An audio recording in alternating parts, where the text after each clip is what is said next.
Olá, a Comissão Interpartidária de Orçamento da Câmara realiza pelo menos 3 audiências públicas completas com cada uma das principais áreas do governo, para que você em casa, através da Rádio Câmara e da TV Câmara, e também ao vivo no plenário, se você quiser participar, é aberto esses encontros, possa acompanhar a questão da despesa orçamentária, da receita, saber área por área, onde foram os recursos, como foram empregados, qual é o volume de recursos que entrou e quanto tem disponível da programação que foi feita no orçamento. A gente repete aqui nessa missão pública na TV e na Rádio Câmara que esse é um dos bons instrumentos, importantes instrumentos, para que você, bauruense, possa acompanhar, assim como nos outros municípios, a ideia da fiscalização também de casa do poder público. Aqui na Câmara Municipal, quem exerce nesse mandato a presidência da comissão que trata das audiências públicas na comissão interpartidária é a vereadora Chiara Ranieri. Chiara, logo de cara, quando você começou a enfrentar esse desafio de tratar dessas questões mais orçamentárias, que fogem ao público do dia a dia, até porque eles estão correndo, tem cada um com as suas tarefas, já tem que olhar para os dados do poder público, que é importantíssimo, uma questão de cidadania e acompanhamento, verificou a necessidade de alguns ajustes para tentar facilitar os dados ou a forma de apresentação deles? Eu acho que tentar facilitar o entendimento deles. E do ponto de vista da Câmara, dos vereadores, ter uma clareza, uma lógica de raciocínio naquilo que está sendo apresentado, né? Claro que todas as audiências, e eu tive a oportunidade de ser relatora na comissão interpartidária da outra vez que fui vereadora, todas as audiências, elas cumprem com o objetivo, né, de dar transparência, de apresentar quadrimestralmente os resultados. Porém, eu acho que algumas informações, se elas são obrigadas a serem apresentadas e de uma forma padronizada, o exercício nosso do entendimento, ele acaba sendo mais lógico, né? Então, por exemplo, vamos pegar da Prefeitura de um modo geral, nós tentamos fazer uma organização da apresentação de que a Secretaria de Finanças apresentasse todos os dados relativos à administração direta. Então, na apresentação, nós teremos os dados gerais e teremos também as planilhas pasta por pasta. Então, além daquilo que será apresentado, nós teremos também um outro material para fazer o acompanhamento. Isso até em função do tempo máximo de audiência que nós temos. Regimentalmente, nós temos até 3 horas. Aproveitar melhor o tempo. Aproveitar melhor o tempo e que também de uma forma que a audiência não fique muito cansativa, porque além da administração direta, nós temos a indireta. Então, nós temos o DAI, a Endurb e a Coab também apresentando. E aí, nós tentamos organizar de uma forma com que os dados, eles saltem aos olhos de quem está enxergando, né? Pensando que as pessoas que estão enxergando não são técnicas, não são contadores, não são da administração financeira e orçamentária, são pessoas comuns que querem olhar e entender aquilo que acontece em termos de recursos e de execução do orçamento da Prefeitura. Então, por exemplo, algo que nós tentamos colocar com clareza, né? A receita, a despesa, dentro das questões por pasta, questão de pessoal, questão de custeio, tudo aquilo que envolve o dia a dia da secretaria, nós tentamos organizar de forma que os números eles apareçam e que a gente consiga fazer uma comparação sempre com algo passado. Isso que eu ia comentar. Além do dado do quadrimestre, como ano, para quem não conhece, o regime fiscal é dividido em 4 tempos ou 4 fatias de 4 meses, né? Aliás, 3 fatias de 4 meses, para corrigir a minha própria citação aqui. Você tem a possibilidade ao longo do tempo do dado comparativo. O que aconteceu de janeiro a abril do ano passado, naquela mesma despesa ou receita, em relação ao mesmo período deste ano? Exatamente, né? Então, nós já temos, nós que estamos aqui na Câmara, nós temos informações informais das pastas, né? Então, por exemplo, uma determinada pasta aumentou 4 vezes um determinado valor, né? Por que aconteceu isso? Então, já aproveita e explica. Já explica, exatamente, o porquê aconteceu isso. Outra coisa que nós queremos sempre saber, nós temos os fundos fundinhos, fundões, né? E aí, esses recursos nós queremos saber onde é que eles estão aplicados, né? São verbas carimbadas que acabam fugindo ainda mais da possibilidade de informação das pessoas no dia a dia. Exato. As dívidas, né? Outra informação que nós precisamos saber. E em um momento de crise como esse, né? Nós temos a preocupação de que, já sabemos, né? Sim. A receita enxugou. E nós temos um planejamento, né? E esse planejamento, nós precisamos entender se ele também está sendo enxuto ou não. Porque nós temos que cumprir até o final do exercício esse planejamento e com os recursos que nós tivermos. Então, há uma preocupação nesse momento e não é uma preocupação exclusivamente nossa, Nelson. É uma preocupação de todos os governos municipais, né, estaduais, enfim, todos têm a mesma preocupação. É um recurso que está diminuindo e as demandas aumentando. E para aquele que não tem o hábito, eventualmente, ou acha a informação chata, enfim, por alguma razão não dá muita importância à audiência pública, que é uma questão de cidadania, de cultura ao longo do tempo, se houver alguma questão que salte aos olhos, no primeiro quadrimestre, neste momento, por exemplo, você tem ainda como questionar, se for o caso, propor correções até o final do ano. Sem dúvida. Sem dúvida. Eu acho que esse acompanhamento, ele se faz necessário e não é um exercício só de Câmara, não, dos próprios secretários municipais, porque o que a gente percebe em contato direto é que existe uma sensação de como eu vou chegar até o final do ano? Como é que eu vou cumprir tudo Como é que isso eu vou cumprir, né? Em que momento essa receita cresce? E eu acho que isso é importante, nós discutimos na audiência, até para que todos nós tenhamos segurança de que é possível, não é possível, enxuga mais, aplica mais em determinada área, porque não é só a questão orçamentária, as demandas elas mudam muito também, né, Nelson? E aproveitar que a apresentação dessa questão dos dados, a audiência pública é transmitida ao vivo, na íntegra, pela Câmara, com contato dos vereadores e dos munícipes e de outros representantes, com as principais secretarias mencionadas pela vereadora, mas esses dados também ficam fisicamente disponíveis na íntegra na página da TV Câmara, da página da Câmara Municipal de Bauru. Aliás, tanto o vídeo na TV quanto os dados específicos, para as pessoas poderem acompanhar, parar um pouco em casa e olhar se for o caso, né? YouTube, TV Câmara Bauru. Sim. Sensacional. Falando de questões do dia a dia, desses assuntos que dão um pouco mais de trabalho para a verificação dos vereadores, na tribuna da Câmara de ontem você levantou algumas ponderações sobre um convênio específico com uma entidade do município por causa da consequência, talvez, que se eu entendi direito, a sua maior preocupação, além, lógico, da prestação correta dos convênios, porque é recurso público, mas, sobretudo, da consequência negativa que essa questão em aberto está gerando em um serviço importantíssimo na área de assistência social.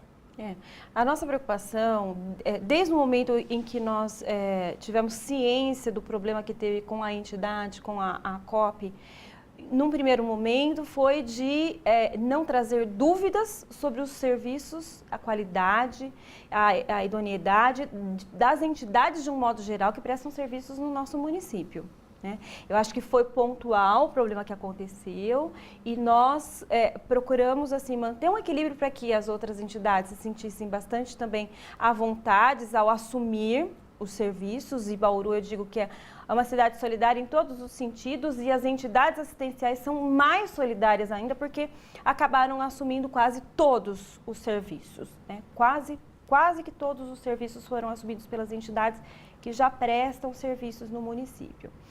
Entretanto, para que elas possam fazer os serviços que a entidade que deixou de ser conveniada com a prefeitura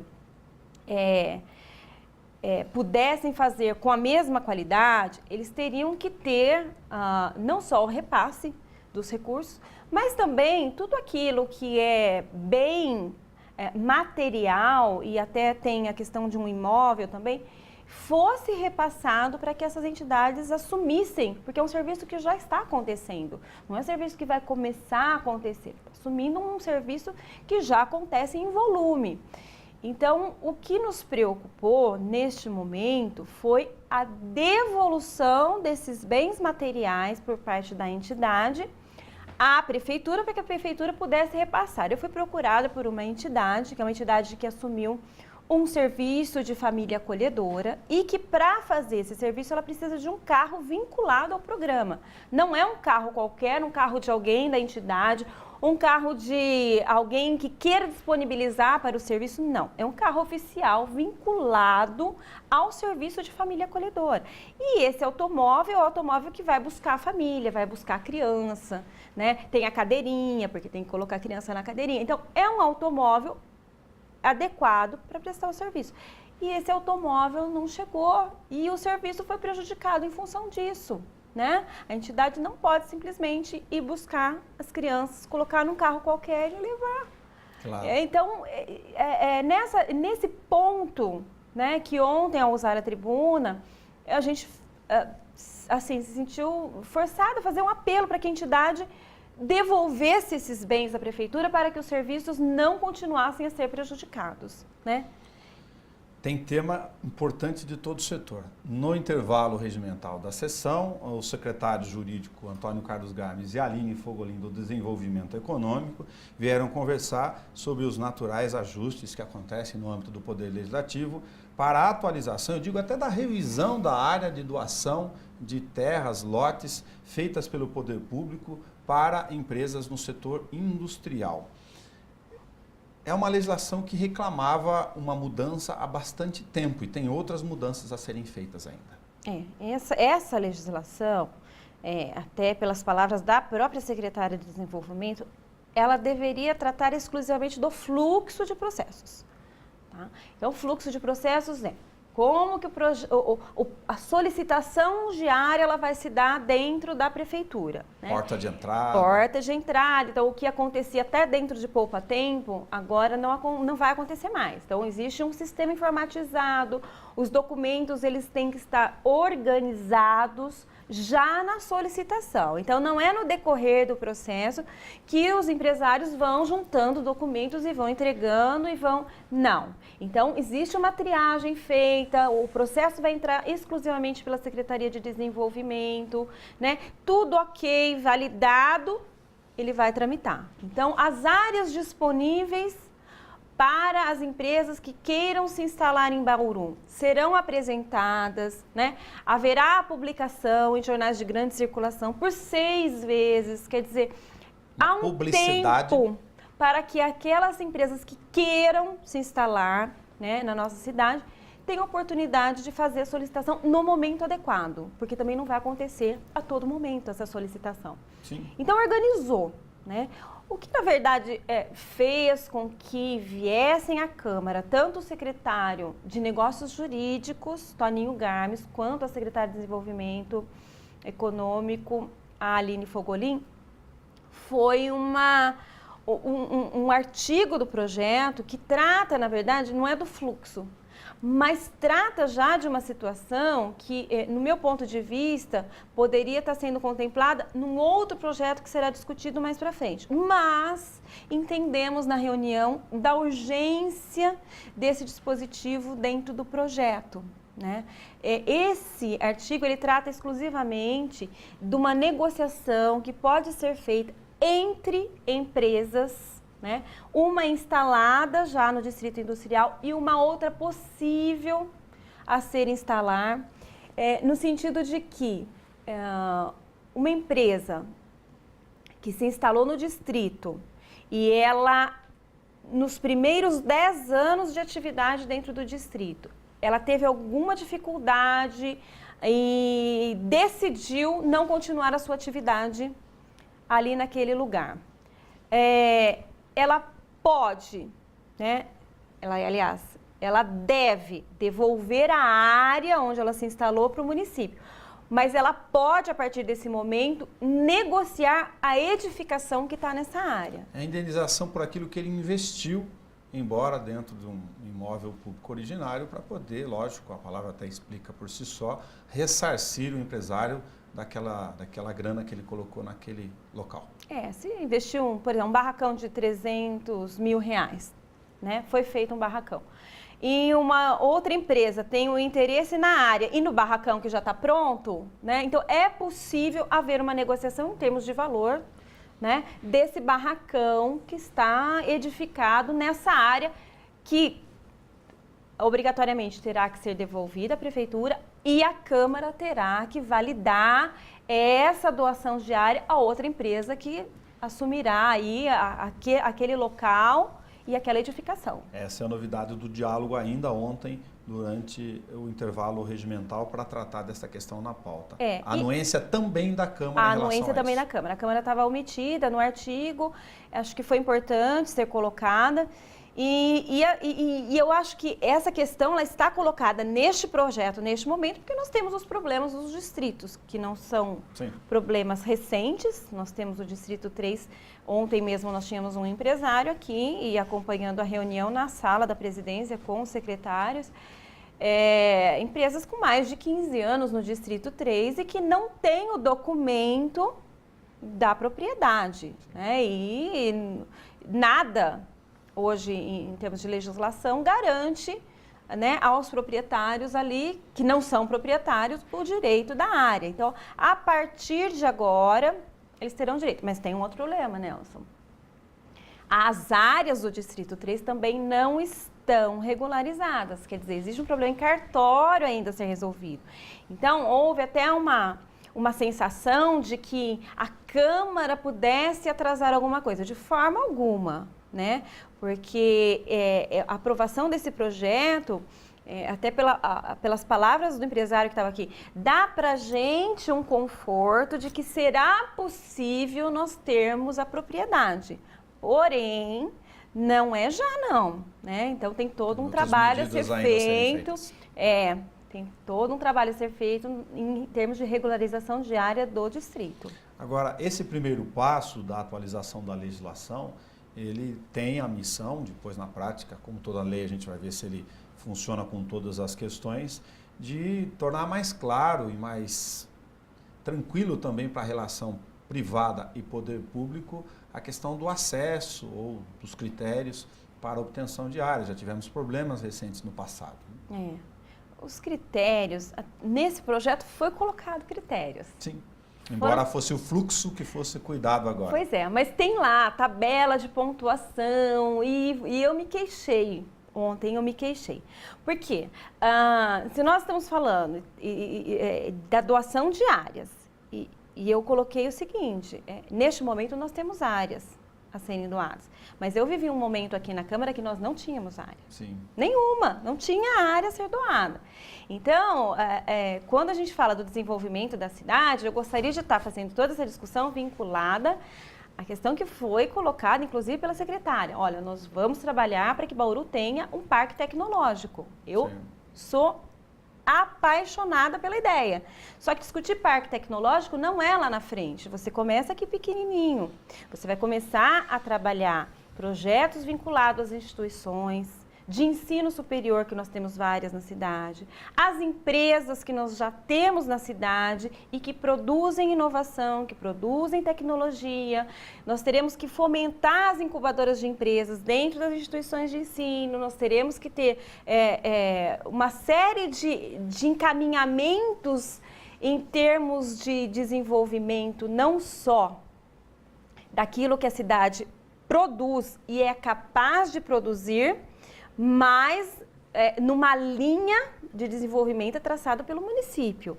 Falar em parque tecnológico é algo lá na frente, não é algo para esses 4 anos. Não é algo que nasce sozinho agora. Não, né? A gente não consegue olhar para o Vale do Silício e achar que o Vale do Silício aconteceu porque tinha que acontecer. Não. Está longe disso. Então, se nós vamos doar áreas, se nós vamos criar critérios, essa pontuação ela tem que estar muito alinhada com aquilo que nós queremos para o desenvolvimento da cidade, mas é lá na frente, né? Além desse assunto, para aproveitar a sua presença aqui, a discussão ainda em andamento do projeto de lei que trata de readequação do ISS. Para quem não acompanha, tem uma legislação federal que teve em Brasília uma das missões, assim como outras frentes na área tributária, de corrigir a chamada guerra fiscal, impedir que os municípios pudessem ter liberdades para baixo, com tetos de alíquota agora de 2%, para que não ficasse um oferecendo meio, o outro 3%, e tirando a empresa de um lugar para o outro de forma geográfica. Bom, a lei federal teve essa incumbência, só que aplicada aqui à nossa realidade do município, temos a preocupação que tem fundos como o do esporte, que é importantíssimo em várias modalidades, que são abastecidos com poucos recursos, inclusive, em relação às suas amplitudes, em várias áreas, a partir exatamente dessa plataforma. Eu falo, o esporte já é uma pasta pobre. Pobre porque o orçamento dela é pequenininho. E o esporte se faz presente na cidade inteira. É muito difícil gerir recursos do esporte. Da mesma forma, eu falei, a cidade é solidária com as entidades assistenciais, a cidade é solidária com o esporte, né? E ela é solidária porque nós temos empresas que fazem doação direto do seu ISS, o seu ISS devido à prefeitura, diretamente às entidades que promovem o esporte da cidade. E muitas modalidades, elas se sustentam com esse recurso. Não ter este recurso vai impactar em modalidades sendo sucumbidas da cidade. E nós temos grandes trabalhos sociais no esporte sendo desenvolvidos. Então, existe uma discussão muito séria a ser feita, porque uma é não ser possível a entidade doar diretamente para a associação e para o clube que desenvolve o esporte. E principalmente, eu falo, é o esporte de base, a escolinha. Vai ter impacto se ele não puder doar nem diretamente e nem através de um outro mecanismo, porque o fundo permite isso. Mas o fundo precisa ser discutido junto com essa legislação, porque se não for muito bem vinculado, a empresa que doa para o Noroeste, porque ela é o dono da empresa é apaixonado pelo Noroeste, quer ajudar o Noroeste. Quantas campanhas foram feitas de incentivo, né? Estou dando um exemplo do Noroeste, como tem outras. Claro. Se não for muito bem vinculado, a empresa não vai encaminhar para o fundo. E tem outro dado que, né? eu ia apresentar aqui que você colocou, que é bastante razoável. Tem não só as relações naturais do empresariado, do setor público-privado, mas da questão da relação de confiança pré-estabelecida. Um determinado grupo empresarial ou uma marca que acredita no gestor daquele projeto. Isso. E aí ele não só faz porque ele quer incentivar, mas porque naquele gestor ele vê e sabe que aquela grana vai ser aplicada do jeito que ele concebeu. Você tirar isso é um perigo. Exatamente, exatamente. Por isso nós pedimos essa audiência que está marcada agora para o dia 22 de junho e chamamos a essa audiência tanto o secretário de Esportes quanto o secretário de Finanças, né? E convidamos o Conselho Municipal de Esportes, convocamos o Conselho Municipal de Esportes também, que é quem na verdade faz a gestão dos recursos do Fundo Municipal de Esportes, e convidamos todas as associações e clubes que recebem recursos ou do fundo ou do ISS. Qual a data da audiência? 22 de junho, às 18h30, aqui na Câmara. Já para prover. E todos os demais atletas que têm interesse em conhecer e participar daquilo que é ligado ao esporte e dentro dessas duas legislações aí, estão convidadíssimos a participar. Chiara, muito obrigado por ter conversado conosco aqui. Vou reforçar o convite para a audiência pública para discutir o Fundo do Esportes, a aplicação de recursos do ISS e da sobrevivência e gestão em relação a essas ações das entidades ou das modalidades distintas, 22 de junho, 18h30, no plenário da Câmara, lógico, com cobertura pela TV Câmara. Isso aí, eu agradeço. Muito obrigado. Depois, esse programa, assim como os demais, de toda a grade, da documentação que a gente falou, você encontra no site, toda a gestão da comissão interpartidária, gráfico a gráfico, pasta a pasta, receita a receita, disponível, porque é uma informação pública. A gente está cumprindo o papel aqui de disponibilizar através do site, e todos esses programas ou no YouTube ou na página da TV Câmara, para que você possa acompanhar também fora do ar a qualquer tempo e poder assistir e acompanhar o trabalho da sua cidade. Até o nosso próximo encontro.